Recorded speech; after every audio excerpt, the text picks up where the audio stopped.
Good evening and welcome back for the latest edition of the Four Score and Speaker Series. I'm Jamie Stout, the Director of Membership for the Abraham Lincoln Presidential Library Foundation. Before we get started tonight, I just want to stop and thank the volunteers and the members who make what we do at the foundation possible. We appreciate your true dedication to preserving Mr. Lincoln's legacy. And it has been a true honor to get to know so many more of you during this pandemic. That's certainly been a great silver lining to this. Not only through these webinars have I gotten to know you more, but also through the members only Facebook page. If you haven't joined that yet, please do so. You can interact with other Lincoln fans just like yourself. Tonight is a night many of you have long anticipated, as well as I have. When we started these webinars, I guess I'm embarrassed to say that Mr. Lincoln wasn't our first guest, but maybe he certainly should have been. Nonetheless, we are thrilled that Randy Duncan, as Mr. Lincoln, is joining us tonight. This will be set as he prepares his second inaugural address the night before. You will get a sense of what's going through his mind, who might be surrounded by him at this time, and what else is just weighing on his heart. And as you have any questions for him throughout the night, go ahead and type those in the question and answer box below. We'll try to get to as many as possible after his presentation. As well, we have live closed captioning now at the bottom of the screen. If you wish to shut this off, you can just go to the bottom panel and you can click the bottom bar, just click hide subtitle, and that won't pop up for you anymore. So I understand that that can sometimes be distracting. So without any further ado, please help me welcome the one and only Mr. Abraham Lincoln. Howdy. Explainable house. I'm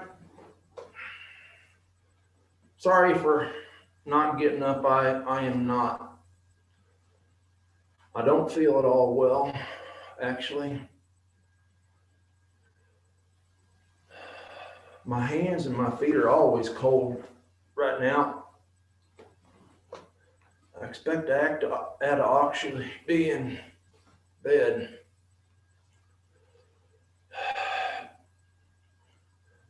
Not in as bad a position as Congress, I'm afraid. Being the last night of this session, Congress is still in session. I expect they may be in session all evening.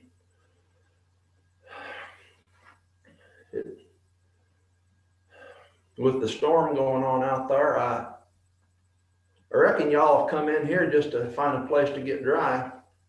It might let up here pretty soon, but we'll see.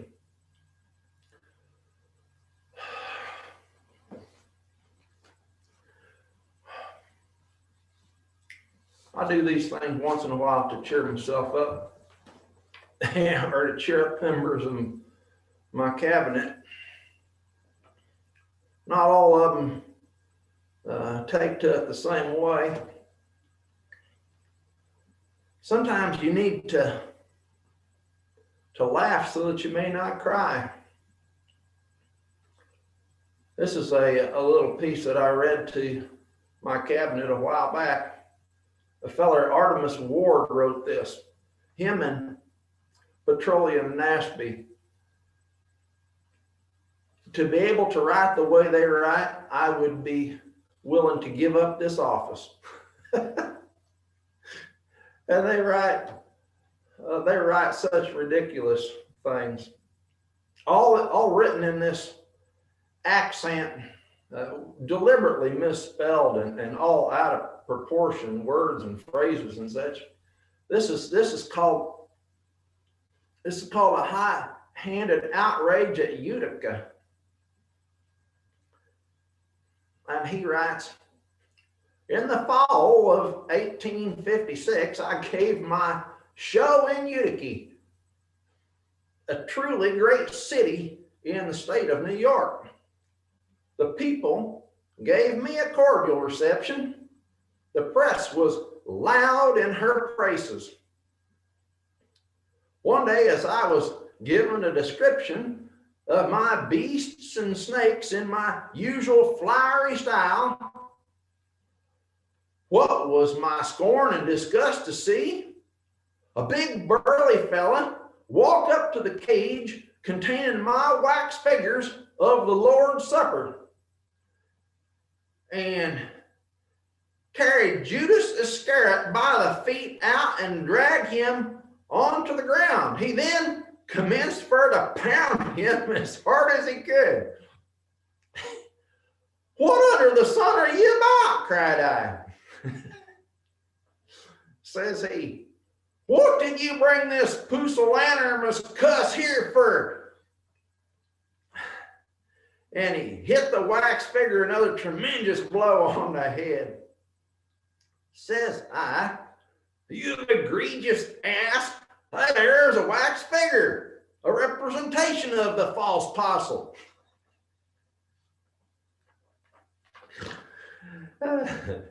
Says he, that's all very well for you to say, but I'll tell you, old man, that Judas Iscariot can't show himself in Eutyche by a darn sight, with which observation he caved in Judas's head.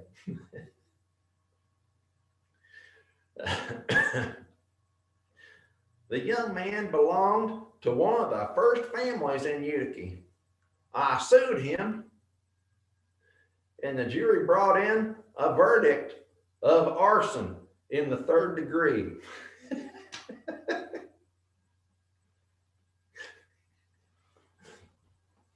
I read these sorts of things sometimes to my cabinet. Some of them stand for it pretty well. Some of them not so well. I have one in particular who might storm out on any particular occasion, saying that we are too much of an august body to be abiding such frivolous things.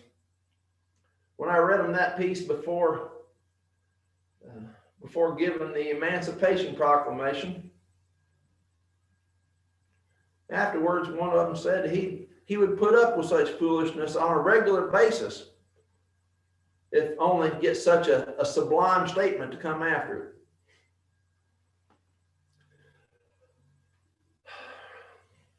Well, we have all sorts of legislation that's going to be coming in this evening. I reckon I'll be over at the Capitol building signing some of it. Whatever's remaining, I'll be signing it before noon tomorrow anyway, I expect. One of them, I understand, is going to be the increase in the pension for the last few folks who are receiving pensions from the government on account of the Revolutionary War. If you can believe such a thing, we still have a few. And here we are doing it again. We also have the Freedmen's Bureau Act is going in, and I expect it shall pass, and I shall sign it. What to do and how to do it for these folks who have been enslaved, and how to best care for them and tend to them.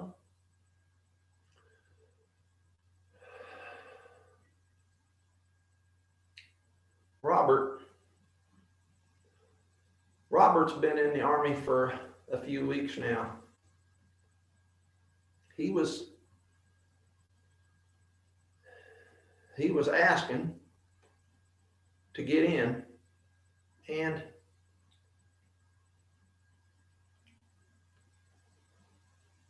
Mother couldn't hardly take it. She said, we've already lost a son already, which is true.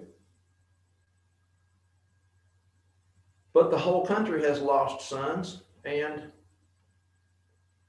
I tried to explain to her that our sons are not any more dear to us than anybody else's sons have been to them. And besides that, assuming that we do have an end to this war, afterwards, all the young men of his age shall then be veterans, and they'll be asking one another, So what were you doing during the war? And if he has to say, my father wouldn't let me join up, that won't sit very well with anybody, I'm sure. So I have managed to get him a position working for General Grant, and he has, for his part, stated that he would do his best to keep our son out of harm's way.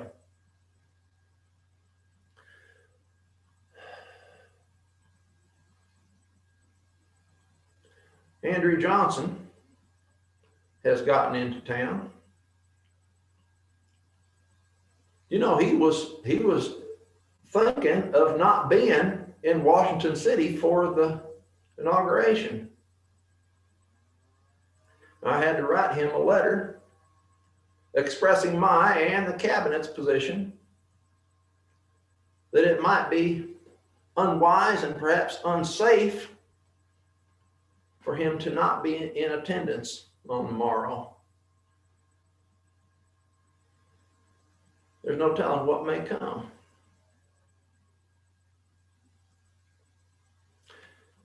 Sam and Chase shall administer the oath of office. Former member of my cabinet, and has had political ambitions of his own.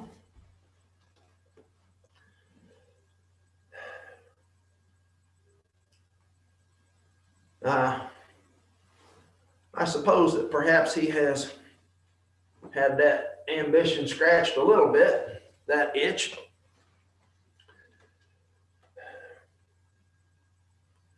I nominated him for that position. Of course, the Senate was in recess. They come back in right after the election.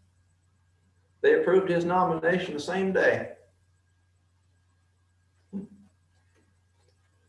That election, there's no telling how that could have come. It was all dependent on how the war was going to be going, and the war wasn't going very well for quite some time. All I could say about that was that, in my stated opinion, it might be best to not be swapping horses in the middle of the stream. I had expected that I actually would not be elected. It's been some years since a feller did get reelected. And I had written a paper and then asked the members of my cabinet to sign the envelope that it was in without reading the contents. We were going to work to preserve the union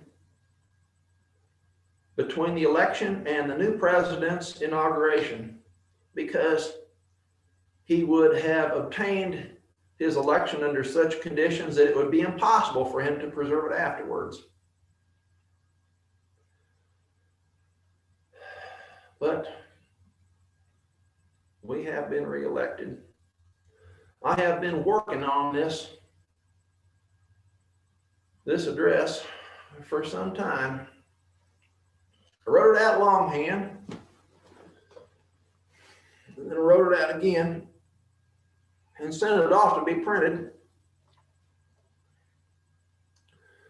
We got this back, and then I commenced to cutting and pasting on this and put it on paper in different segments here,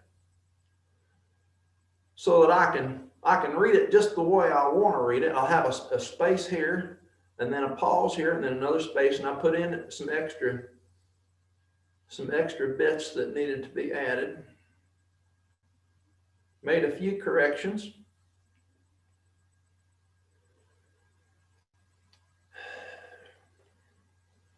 Well,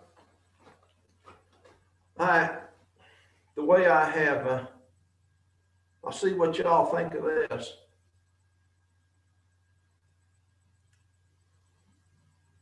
If fellow countrymen, at this second appearing to take the oath of the presidential office, there is less occasion for an extended address than there was at the first.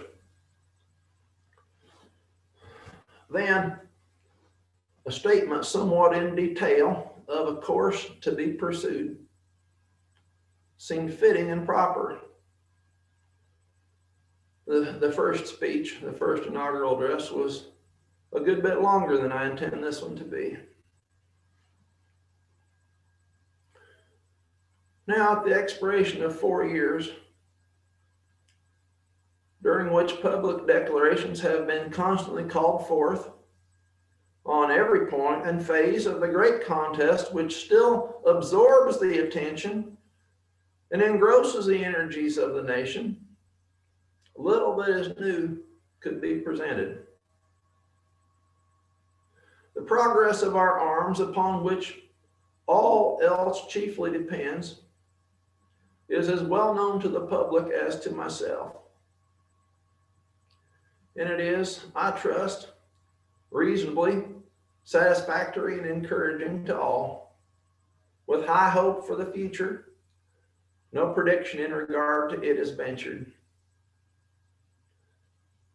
I should interject here that I expect this could be a good bit like spring itself, which is on the way. We know it's coming and we expect that it will come, but we don't know exactly when it will get here or under what circumstances it may arrive. On the occasion corresponding to this, 4 years ago, all thoughts were anxiously directed to an impending civil war. All dreaded it. All sought to avert it. While the inaugural address was being delivered from this place, devoted altogether to saving the Union without war, insurgent agents were in the city seeking to destroy it without war, seeking to dissolve the Union and divide effects by negotiation. Both parties deprecated war, but one of them would make war rather than let the nation survive, and the other would accept war rather than let it perish. And the war came. That got its own section right there. As I have gotten into writing speeches, I know one thing that works pretty well is to have a past, a present, and a future. If you work through some of the speeches that I have done, you find that as a common thread. People can see where you're coming from and whether you're tending. So I've done that in the speech that I gave in Gettysburg a while back, and in the first inaugural, and in House divided speech there that I gave in Springfield.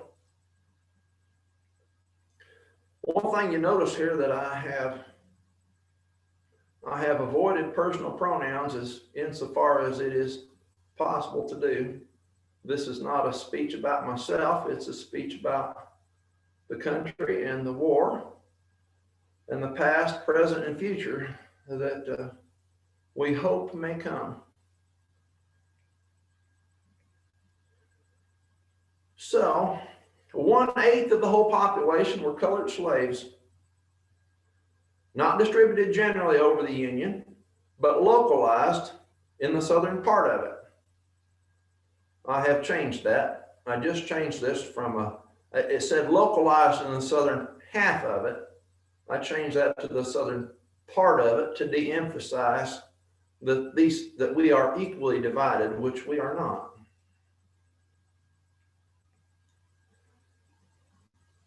These slaves constituted a peculiar and powerful interest.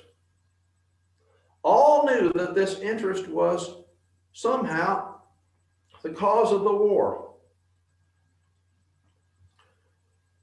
To strengthen, perpetuate, and extend this interest was the object for which the insurgents would rend the Union, even by war, while the government claimed no right to do more than to restrict the territorial enlargement of it. And I should point here that we have not had two governments. We have one government, and we have people who are in rebellion against that proper and duly elected government. That's why these are called insurgents, as opposed to the government.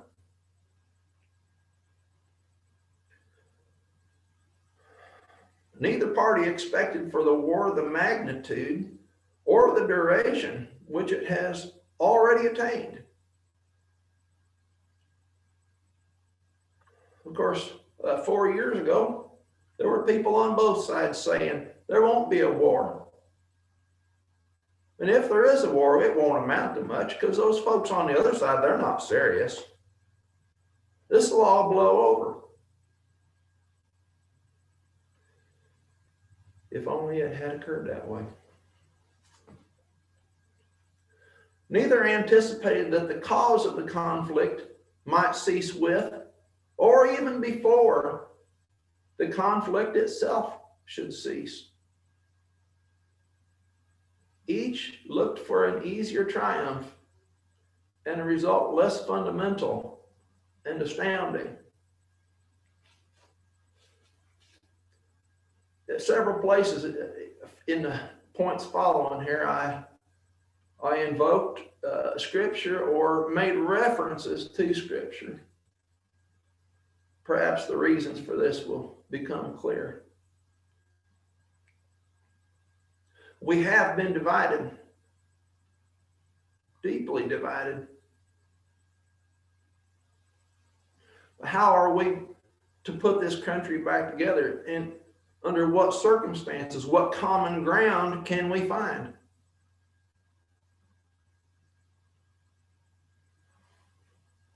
Both read the same Bible and pray to the same God,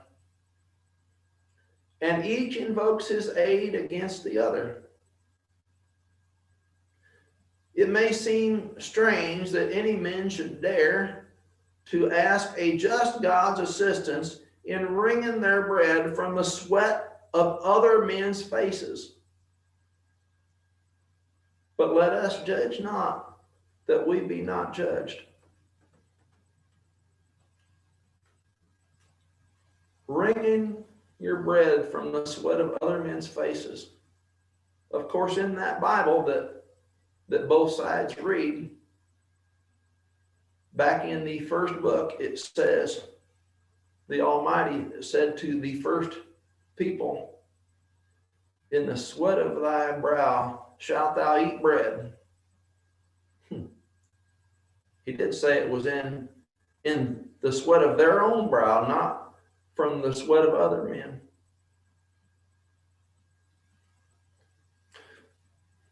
But let us judge not, that we be not judged.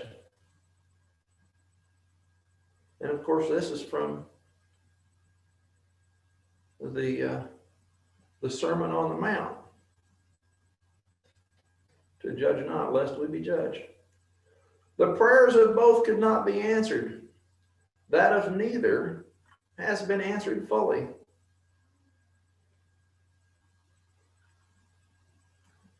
I have told many stories. There's even stories about me telling stories. I heard one. There's two ladies, Quaker ladies, I believe they were.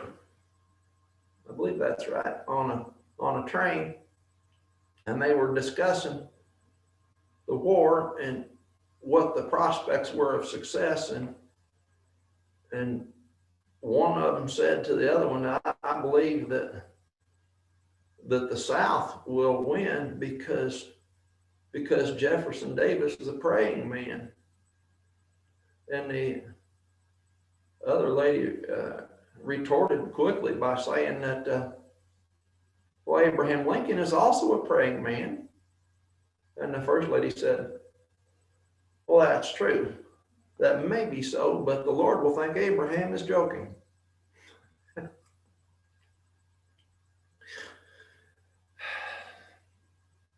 We have all been praying.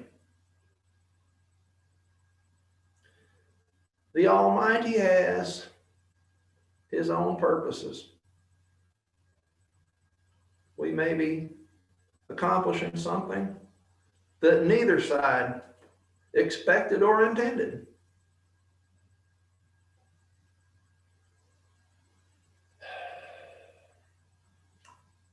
Now here's another passage. This is from Matthew, I believe. Woe unto the world because of offenses, for it must needs be that offenses come, but woe unto that man by whom the offense cometh.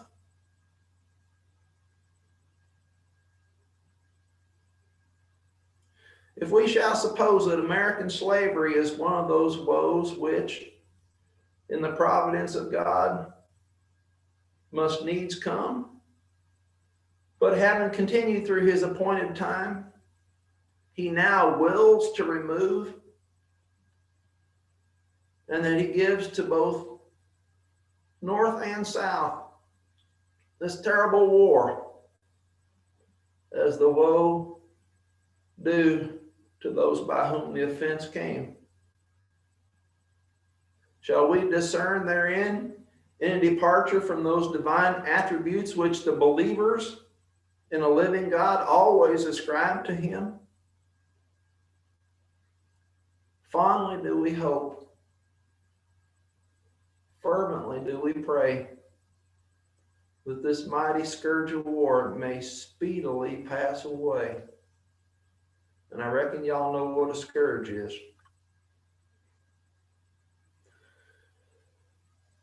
It's an instrument of punishment. Has been, unfortunately, been applied to too many individuals, and perhaps now it is being applied to our nation.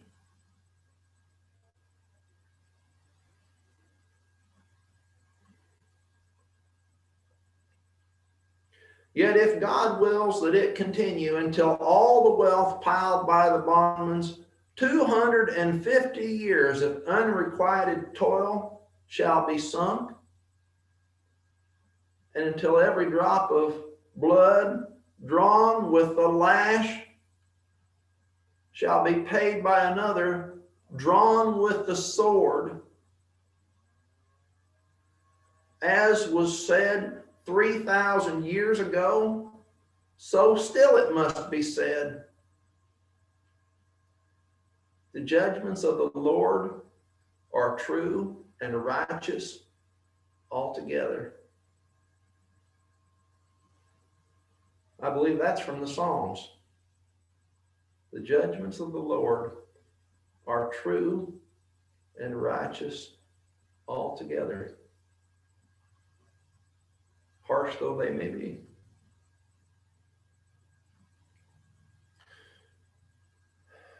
To close, with malice toward none, with charity for all, with firmness in the right, as God gives us to see the right. As God gives us to see the right. We've had two sides who have both been determined that we are right.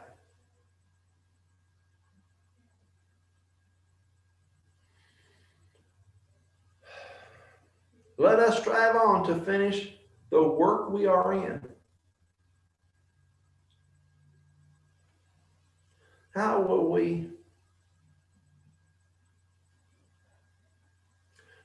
we proceed with confidence in the future if after this war is over, some of us will find that our confidence has been misplaced? What foundation shall we lay?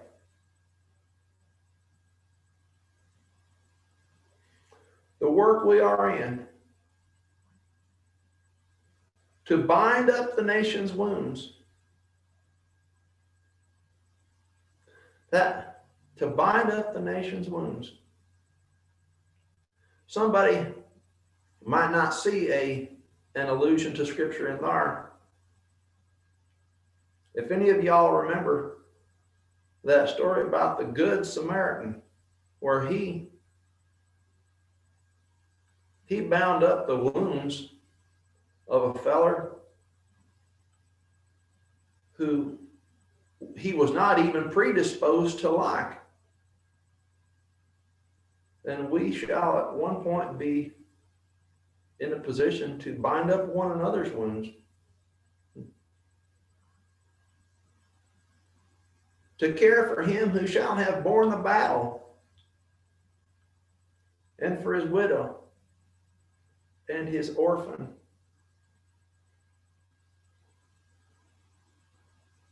In the letter in James, toward the end of the New Testament, it says, pure religion and undefiled is this: to care for widows and orphans in their distress.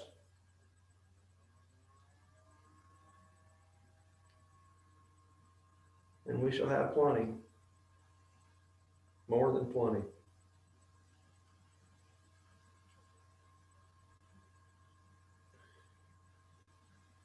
To do all which may achieve and cherish a just and a lasting peace among ourselves and with all nations. I made an adjustment there. I originally wrote it among ourselves and with the world, which I suppose is good enough, but I wanted to specify with all nations. Once we achieve peace among ourselves, there could be other nations who might be apprehensive because we have shown our warlike nature. That is a statement not only to ourselves, but to folks in other countries who may read this. Of course, most of the people in this country are not going to hear this. They're going to read it in the newspapers. And later on, there are going to be people in other countries going to be reading this as well. We intend, at the point we can get through this war, to be at peace within ourselves and to be at peace with them, insofar as that is possible. Well, I reckon that I can go on and on. Politicians and lawyers have been known to talk quite a bit, and I have been both. As far as talking for a long time, that kind of reminds me of the lazy preacher that I heard of one time. He said that he was a lazy preacher because he got started writing out his sermons, and he wrote long sermons. He was such a lazy preacher that he got started writing his sermons, and once he got started, he was too lazy to quit. But I reckon I shall have to curtail this at some point. If y'all are interested in tendering any questions to me, I'd be glad to entertain such at a point that questions like that arise.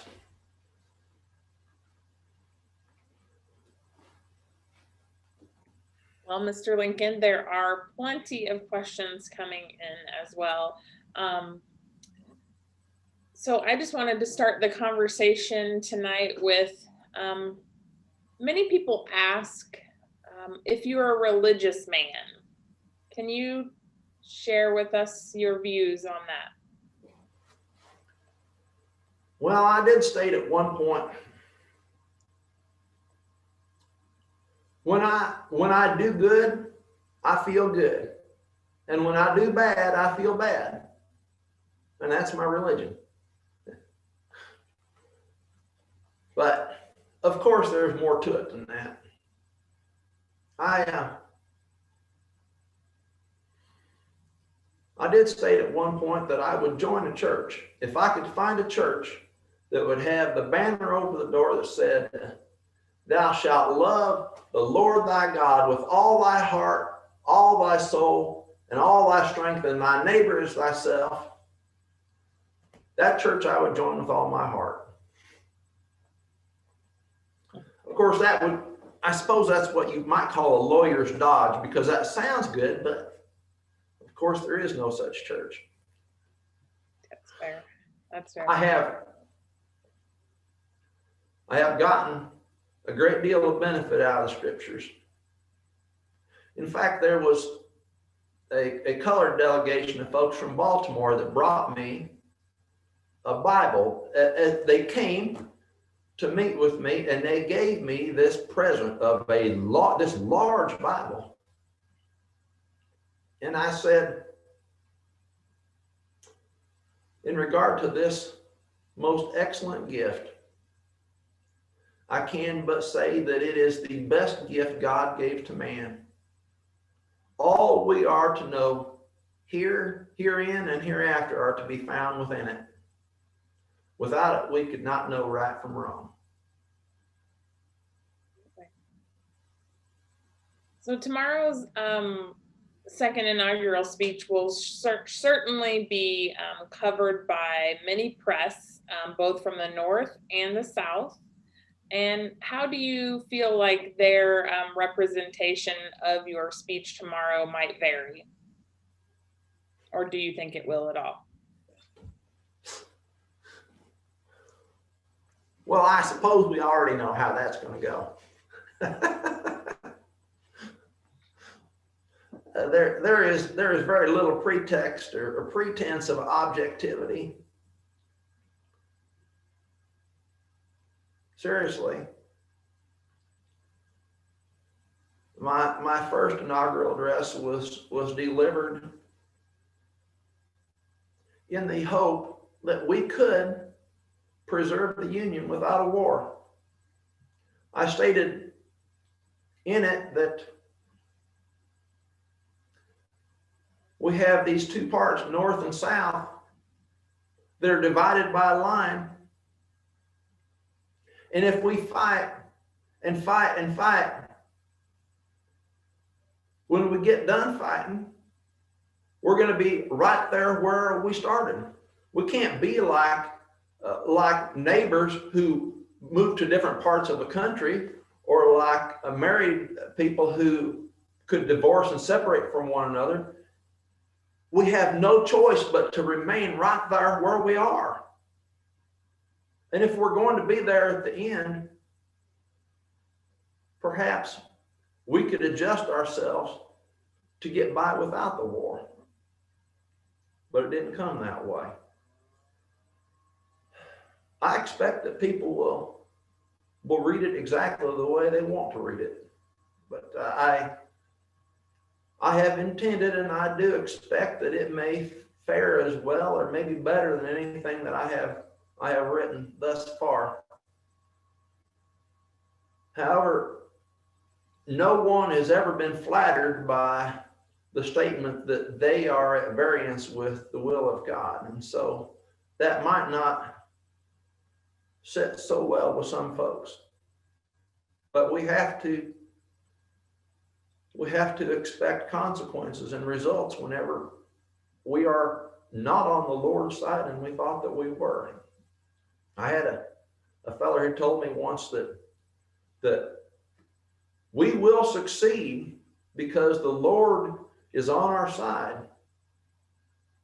I said that should not be our concern. The Lord is always on the side of the right. We ought to be more concerned that we are on his side.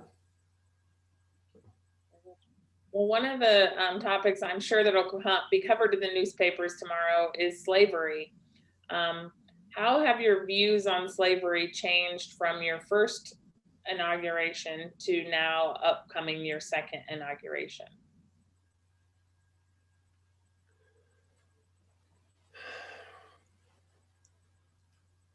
Well, first off, you could make the point appropriately, I expect, that the Emancipation Proclamation would never have taken place without a war. Because, first off, it's what you would call I suppose you could call it an executive order, because I was only having authority to do something regarding slavery because we were at war. And the people who we were warring against, who were making war on the government, were using slaves and the labor that they got from slaves and the money that they got from that labor to fund the war effort. So I could only issue an Emancipation Proclamation that affected slaves in areas that were currently in rebellion against the government. It didn't affect slaves in Maryland or Delaware or Kentucky or Missouri, or in places that the federal army had already taken control. But I said at the beginning, in the first inaugural address, that I had no interest in affecting slavery. All that we wanted to do was to prevent the spread of slavery. That's constitutional. Of course, whenever you take an oath to preserve, protect, and defend the Constitution and the laws, that is how they currently exist. Even if you yourself may disagree with some of them, you've taken an oath and have an obligation to uphold those laws. And the law at that time allowed slavery to be where it was. But it didn't say anything. The Constitution and the laws are silent about the territories or the new states that may come out of those territories. And because of that silence, I believe that it is appropriate that we could do something to restrict the slavery from moving into those areas. And that's the way I was starting it out. Of course, we have people who have now served in the government's army to protect and defend and preserve a country that does not recognize them as citizens. Something shall have to be done about that. I'm not sure what we can do or what we will do, but we have to acknowledge that. We have people who have been willing to risk their lives, and many have died, for a country that until recently enslaved them. Speaking of that, what is maybe one of your biggest concerns of the post-war era, of things to come? Well, one was the passage of the 13th Amendment. To get that passed and have it in place when states take their proper practical positions back in the government again, they will have to do that with the amendment in place. If it had not been for that, all of this could have been for nothing. They could have come back in if that amendment had not been passed, and it is now being ratified by states. If that has not taken place, it could all be for naught, and slavery could still exist in those states. My hope and my earnest desire is that we will take a very conciliatory tone toward these states. I expect that the best situation could be supposing that you had a child who was estranged from your family and had been gone for a long time, years, and you had and you had no idea where this child had been, and you woke up one morning and found that child asleep on your couch in your sitting room, what would you do?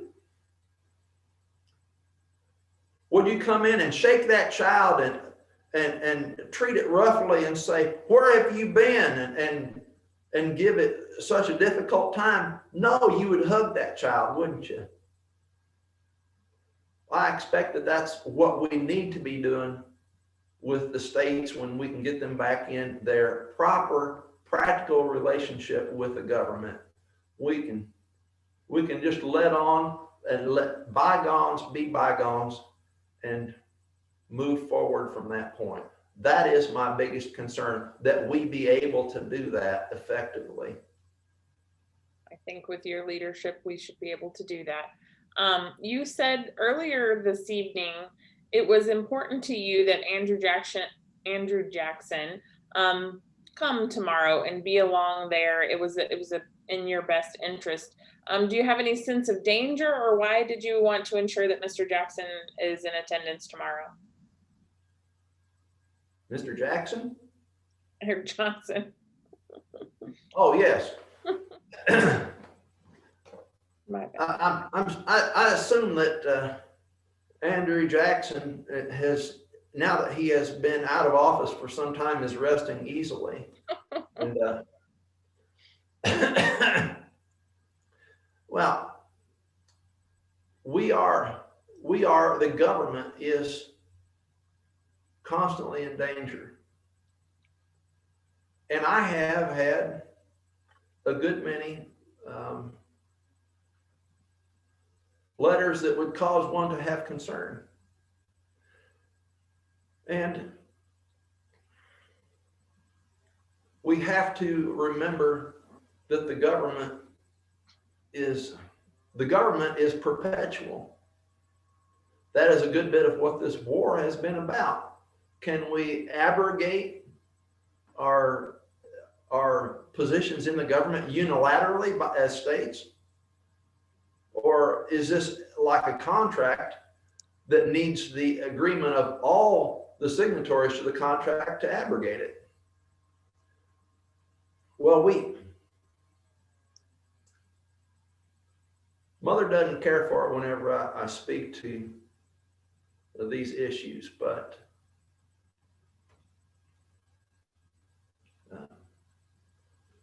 there have been enough people who have passed to remember that there is no one safe individual anywhere in this country.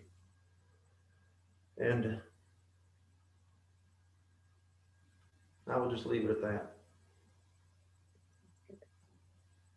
You just spoke of Mrs. Lincoln, and where is she tonight as you prepare for your second inaugural?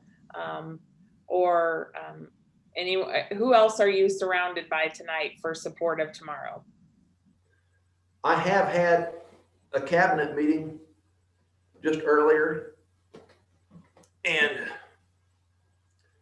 we have been discussing these very things.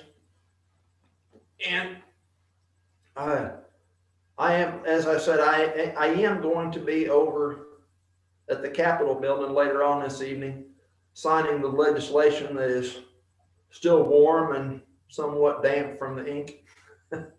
So those are the folks that I have around me at this time.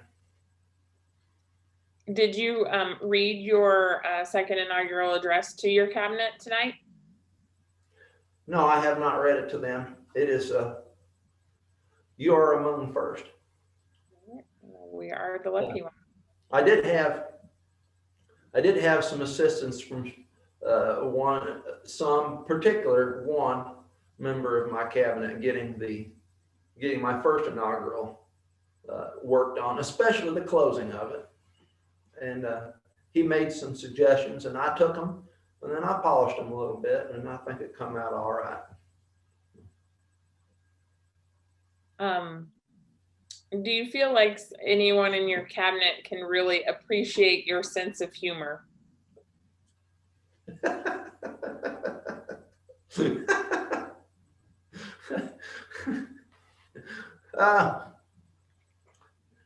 Not fully, but my Secretary of State and I have become a little closer over time. I believe we understand one another better than we did at first. If you get called by somebody the original gorilla, and I believe he meant in the Darwinian sense of the word, that perhaps we did not start off on the best of terms. Of course, a good many members of my cabinet have thought that they were more qualified to be president than myself, Chase included, who I have, not all that long ago, I accepted his resignation to his surprise, because he had proffered it on numerous occasions. Then he was available to take the position in the Supreme Court. Whenever I was picking my cabinet, somebody said, "You're not thinking of putting Sam and Chase in there, are you?" And I said, "What if I am?" This feller said, "Well, he thinks he's a good deal bigger man than you are." I said, "You know any other men who think they're bigger men than me? Because I want to put all of them in my cabinet." If you have somebody who has political ambitions in your cabinet, he can further his own political future by the success that he has serving under you. So it's good for them, and it is good for the country as well. You do surround yourself with people who make you a stronger president as well. Going back to Mrs. Lincoln, did she have any input or any comments on your second inaugural address that you'll present tomorrow night? No, I don't. I haven't shown this and shared it with anybody. I've worked on it on my own. Yeah, and it won't be till tomorrow night. I think it'll be around noon tomorrow. So it's not that far off. Okay. If we can get any rest between now and then. I don't tend to get a lot of rest these days. Yeah. Wrapping up some of the questions, what's up next for your administration?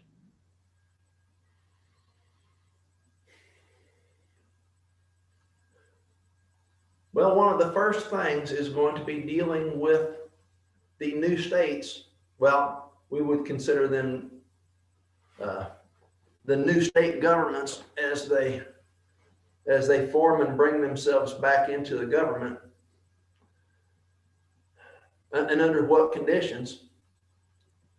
There's some folks who would say that we need to ride roughshod over them and treat them as conquered nations, and I believe that we'll not do that.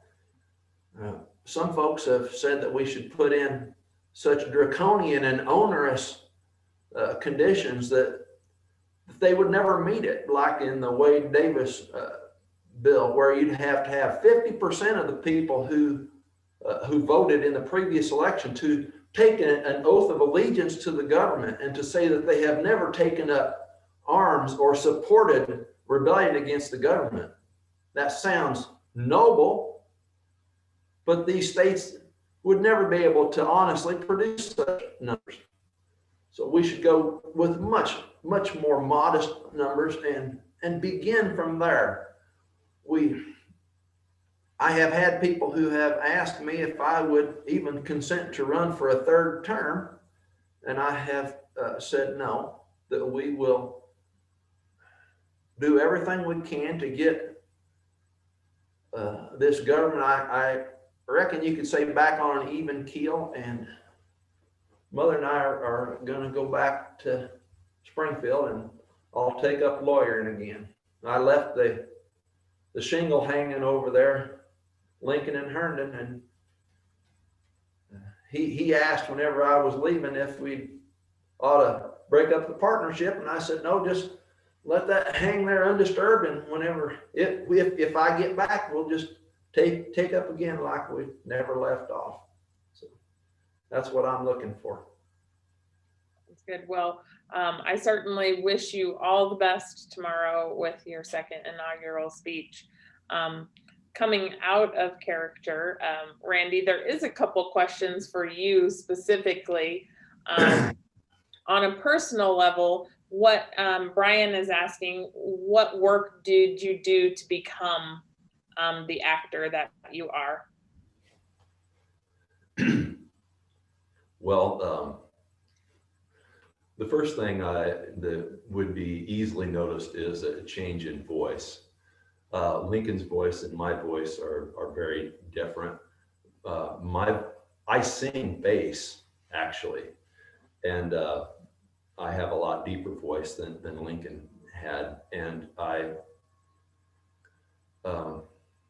so I have to work to bring my voice up to an approximation. Of course, there are no recordings of Lincoln's voice, but there are descriptions that he had a kind of a high tenor voice, and it was thin and a little unpleasant. And at that time, it was said that he used what was then called old-fashioned pronunciations.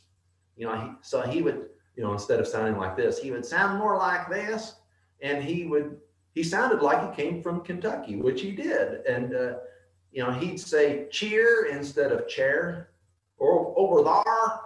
And so, which means he probably would say crick instead of creek, as a stream. So I have worked on that. It's the sort of thing that I suppose I have crawled before I walked, and walked. If I've done better than walk, it's been incremental. There is so much to know. There is more to know than there are more books written about Abraham Lincoln than anybody else in history except Jesus. Thousands of books. That is a good question. What is a book or resource that you really hold close to your heart and is a great resource for you? The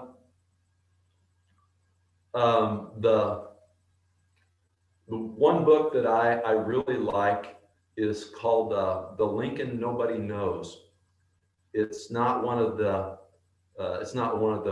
better known ones. It's from a few years ago, but it's about the ambiguities of Lincoln, where we want to know somebody so well, but he was all over the map in some ways. Like the question about Lincoln and his religion. He was a very deeply religious man in some ways. He quoted the Bible extensively. He knew it very well.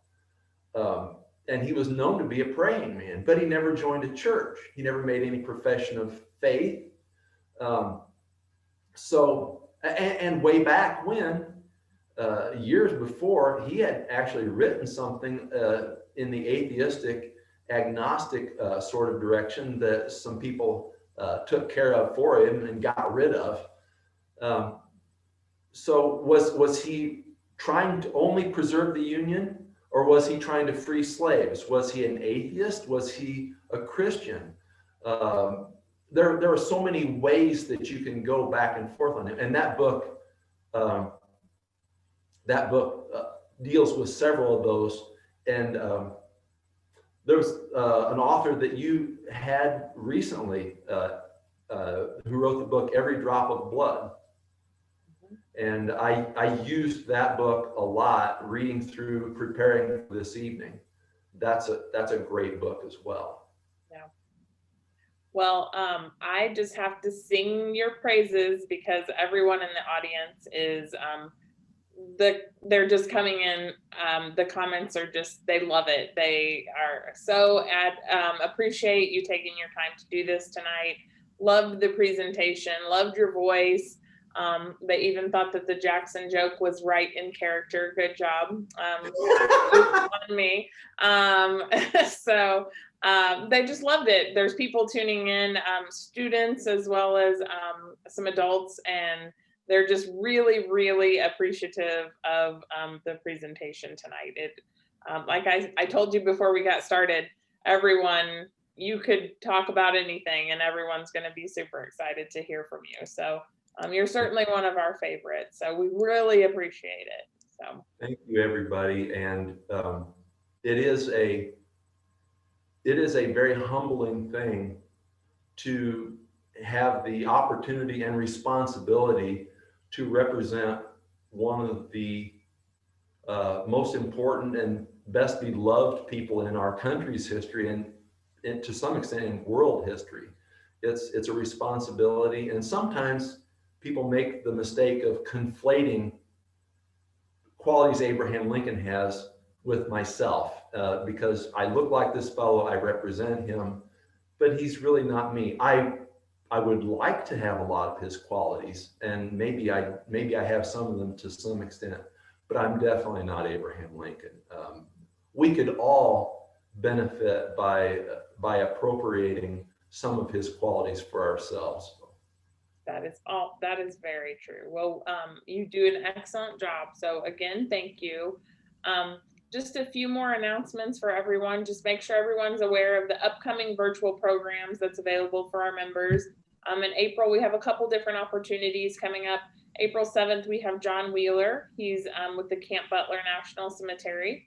And then April 20th, we have author David Silkenat, and he's joining us that night from the UK.